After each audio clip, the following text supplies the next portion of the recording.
બોલો શ્રી આદ્યશક્તિ માત કી જય.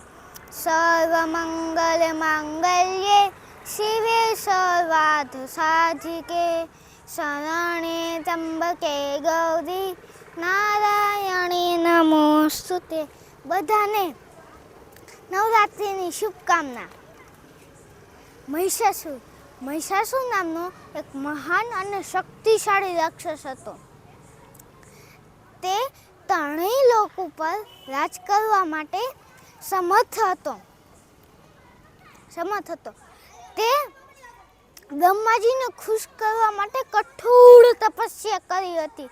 એક દિવસ બ્રહ્માજી ખુશ થઈ અને તેની સામે પ્રગટ થયા અને કહ્યું, બોલ, તારે જે માગવું એ માગ. ત્યારે મહિષાસુર કહે છે, મને અમર બનાવી દો.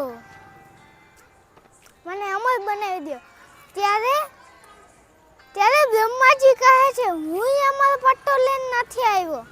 તને ક્યાંથી? તું જે આ પૃથ્વી પર જન્મે તેનું મૃત્યુ નિશ્ચિત છે. તો મહિષાસુર કહે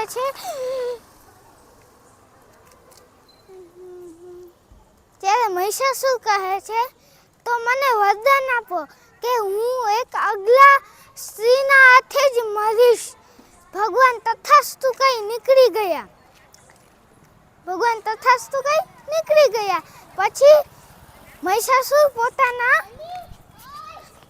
સૈનિક પાસે જઈ કહે છે, હા હા હા, ભગવાન જાણતા અજાણતા મને અમૃતનું વરદાન દઈ વહી ગયા. એક અગલા નારી મને શું મારી શકશે? હા હા હા. અને પોતાના સૈનિકોને કીધું, જાઓ સ્વર્ગ ઉપર ચઢાઈ કરો. ત્યારે બધા દૂતોએ સ્વર્ગ ઉપર ચઢાઈ કરી. દેવતા અને દૂતોનું ઘમાસાન યુદ્ધ થયું.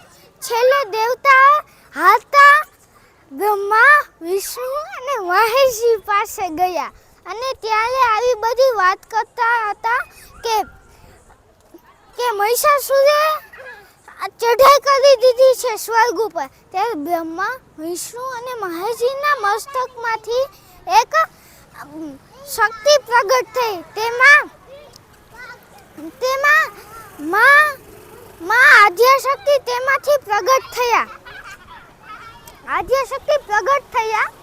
ત્યારબાદ બ્રહ્મા, વિષ્ણુ અને મહેશજીએ પોતાના અસ્ત્ર શસ્ત્રો માં જગદંબાને આપી દીધા અને 9 દિવસ માં આદ્યશક્તિનું યુદ્ધ ચાલ્યું.